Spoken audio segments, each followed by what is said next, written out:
After my father died, I was the only one who stayed behind to handle the estate. I sorted through decades of paperwork, emptied the house, even paid for the funeral. My brother flew in the day before the will reading with a lawyer and said, "Dad always said I deserved more." When I objected, my mother whispered, "Just let him have it. You don't need that old house."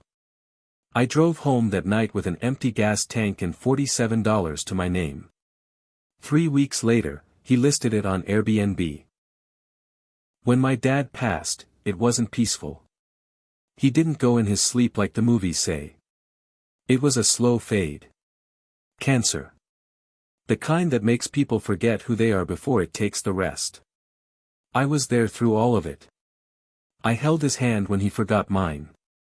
I watched the machines do less and less each day. I was the one who signed the DNR. I live in Reynoldsburg, just outside Columbus. 30 minutes from his place. I drive over after work, bring him soup he never touched, sit beside his hospice bed and read old fishing magazines he used to love. He didn't always know it was me, but sometimes he did. And those moments mattered. Colin didn't show up once. Not for the doctor calls. Not when Dad fell and broke a rib. Not when he begged us not to let them move him to the care facility. Colin always had meetings, conferences, big deals closing. He lived in Phoenix, but the distance wasn't the problem. He'd checked out years ago. Dad and I weren't perfect. We fought like hell when I was a teen. But we found our way back. He was proud of me. Said so in his own stiff, quiet way. So when he died, I did what I thought was right. I stayed behind. I handled everything. I sorted through 3 decades of bills, tools, dusty boxes in the attic. I found my old science fair ribbons, Colin's broken Game Boy, my parents' wedding photo. I spent 3 nights sleeping on the floor because I was too tired to drive home. I cleaned out the fridge that still had half a can of Bud Light in the back. I threw away the slippers he died in. I paid for the funeral. On my own. No one offered. Colin showed up the night before the will reading. Not even a text to say he was coming. He walked in like he was the goddamn CEO of grief, in a charcoal suit, holding a cappuccino and flanked by a lawyer with slick back hair and fake sympathy. Colin looked around the house and said, "Guess it's just how I remember it. Still smells like motor oil." I wanted to punch him. We sat down the next day in Mr. Clevenger's office. Clevenger's been our family attorney since I was 5. I still remember him giving me a Tootsie Pop when I got bored during my parents' divorce paperwork. Now he just looked old and tired. He opened the folder and read through the will. Most of it was simple. A few investments, a dusty coin collection, an old truck. Then he got to the house. To be left to my 2 sons, to be shared equally. Colin didn't even blink. "That's not accurate," he said, smoothing out his stupid tie. "Dad always told me I deserved more. I'm the firstborn. I want the house. I'll contest it." I looked at him, shocked. "You haven't been here. You didn't even help bury him. You didn't do anything." He didn't flinch. "Doesn't matter. Dad said it. I deserve more." And then my mother, who hadn't said a word until then, leaned in and whispered, "Just let him have it. You don't need that old house." I swear the room went silent. I turned and stared at her. This woman who used to make me PB and JS and tuck me in. She wouldn't meet my eyes. She looked at the floor like she was embarrassed, or maybe just didn't care enough to look at me. I felt like I'd been kicked in the chest. I walked out. Didn't say goodbye. Drove home in silence. My car's gas light came on halfway there. I pulled into my apartment with $47 in my bank account and nothing left in me. 3 weeks later, I was scrolling on my phone, numb and empty, when I saw it. Colin had listed Dad's house on Airbnb. Charming Columbus getaway, close to parks and downtown. It had bright photos. The old armchair was gone. So was Dad's bookshelf. Replaced by cheap IKEA stuff and generic art. He even painted the kitchen gray. He turned it into a goddamn rental. That was the moment something inside me snapped. I stared at the Airbnb listing for a long time. Like it was some kind of mistake. But no, that was Dad's house. The address was right there. Photos of the living room where we opened Christmas presents. The backyard where he built us a swing set. It was all there, scrubbed clean of memories, and flipped into some weekend getaway for strangers. I felt sick. I didn't eat for 2 days. I called Colin. Straight to voicemail. I texted him. Why would you do this? No response. I sent another, that house wasn't yours to sell. Again, nothing. Then I called Mr. Clevenger. Can he even do that? I asked, trying to keep my voice steady.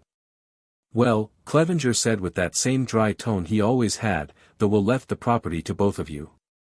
If you didn't sign off on a buyout agreement, then technically, he can't do anything without your approval. I nearly dropped the phone. So how the hell did he get it into his name? Clevenger cleared his throat.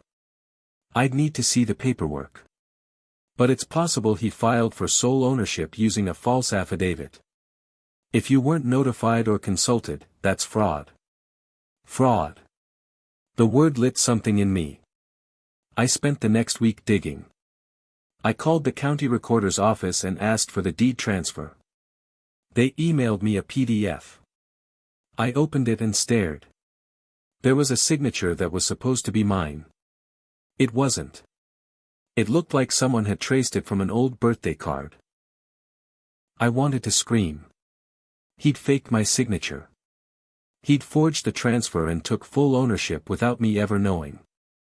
I called a lawyer. One I found through a local legal aid office. Her name was Rebecca. She wore jeans to the meeting and cursed like she meant it. He forged your signature, she asked, flipping through the printouts. Jesus. That's criminal. I want the house back, I said. She nodded. We're not just getting you the house. We're gonna wreck him. It turns out, Colin had taken out a short-term business loan to renovate the property, without disclosing the real estate title had been forged. That alone was enough to set things in motion. Rebecca filed a quiet title lawsuit and alerted the bank. Then she sent Colin a letter demanding immediate restitution and a cease on all bookings. He didn't respond. Not to her. Not to me. But 2 weeks later, his Airbnb account disappeared. Listing gone. That same day, I got a text from him. Colin. What the hell are you doing? Me, getting back what you stole. Colin, this is just petty jealousy. Dad always said I was the one with potential. You were the charity case. That last part almost broke me. Not because it hurt, though it did, but because I realized that's what he actually believed. He thought I deserved nothing. That taking care of Dad was just a side note to his real success. He followed up a few hours later with, "You want a war? Fine." I guess that's when it officially started. He lawyered up. Some fancy firm from Scottsdale.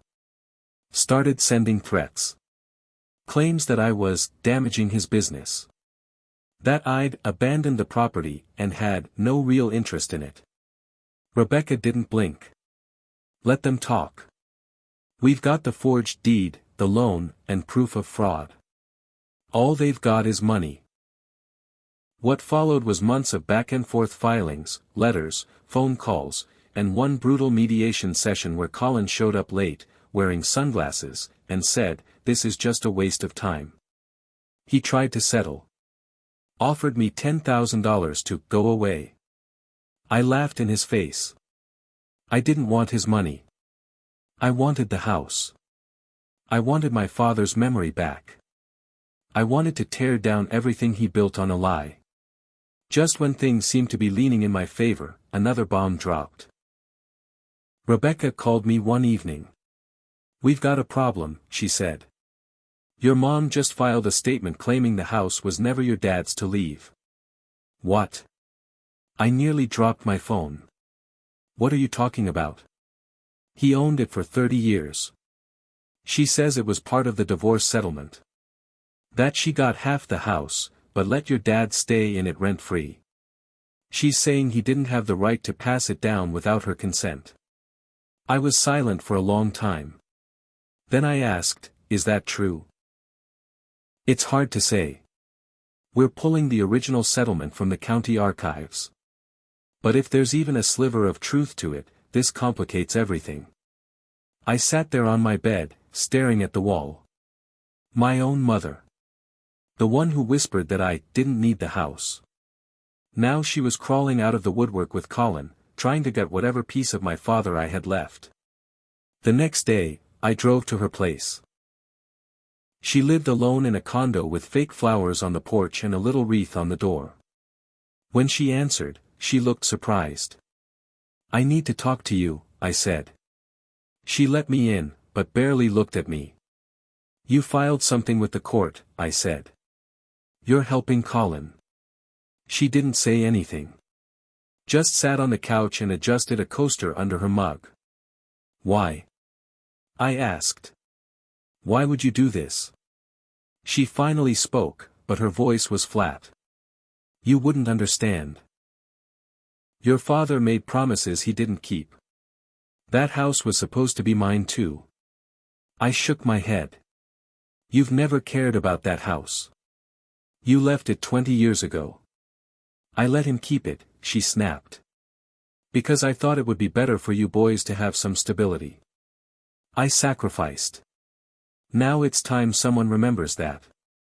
So you let Colin forge my signature. You're okay with him stealing it from me?" She didn't answer. Just looked at the floor like she always did when she didn't want to face what she'd done. I left without saying goodbye. That night, I got an anonymous message through Facebook. It was a burner account. No name. Just a screenshot of a group chat between Colin and two of his friends. In it, he bragged, "She fell for it. Got Mom to file her claim. That should stall things for at least 3 months. More time to milk this house before the idiot gets a ruling." My heart pounded. He was using her. Playing her like a piece on a chessboard. And she didn't even realize it. I sent the screenshot to Rebecca. "Perfect," she said. "We just moved from fraud to conspiracy. Now we're playing real ball." Colin had no idea that one of his own so-called friends had just handed me the match. I was ready to light the whole thing up. 3 weeks after that screenshot came in, things changed fast. Rebecca brought everything to the judge. The forged signature, the false deed, the loan under fraud, and now, proof that Colin had been manipulating our mother to delay the case on purpose. His lawyer tried to spin it, saying the messages were taken out of context. But the judge wasn't buying it. Not after we subpoenaed the chat logs. Colin's words were all over them, mocking me, mocking Dad, laughing at how easy it was to move old money into new hands. Then came the day of the final hearing. The courtroom was small, beige, and smelled like paper and cheap coffee. Colin came in late again, dressed like he was heading to a golf club. Mom came too, but she sat behind him, not next to me. I didn't look at her. The judge went through the motions, but when he laid out the verdict, he didn't mince words. He called Colin's actions calculated, fraudulent, and deliberately harmful. The judge voided the deed transfer. He ordered Colin to pay back every cent he earned from Airbnb. Plus damages. He ordered Colin to pay my legal fees. And most importantly, the house. It was returned to me. Not as a shared asset. Sole ownership. Colin stood there frozen. His lawyer just shook his head. I expected Colin to say something, maybe blow up like he always did. But he didn't. He just turned to Mom and hissed, "You were supposed to help me." She didn't answer. She just stared at the floor again. When it was over, I walked out with Rebecca and didn't look back. I didn't say a word to either of them. But the story wasn't done. I didn't want the house anymore. Not because it didn't mean something. But because it meant too much. It held pain now. Betrayal. Fights I didn't want to relive every day I walked through the door. So I did what I had to do. I sold it. But not before I did one last thing. Before closing, I invited Colin to meet me there. One-on-one. I told him I'd be leaving something for him in the garage. He showed up, probably hoping it was money or something he could twist into a new argument. All he found was a folding chair and an envelope with a photo inside. It was a picture of Dad and me. Sitting on the porch 2 years before he got sick. Laughing. Holding iced teas. His arm around me. On the back I wrote, "This is what you'll never have." Then I blocked his number. For good. I used the money from the house to pay off every debt I had. Cleared my credit.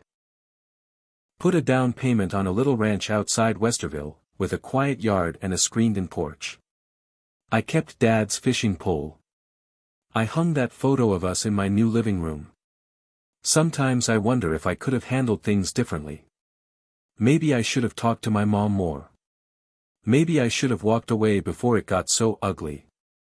But when someone takes what's yours, what you earned with love and pain, and they laugh while they do it, you don't turn the other cheek. You take it all back. And you don't leave a damn thing behind.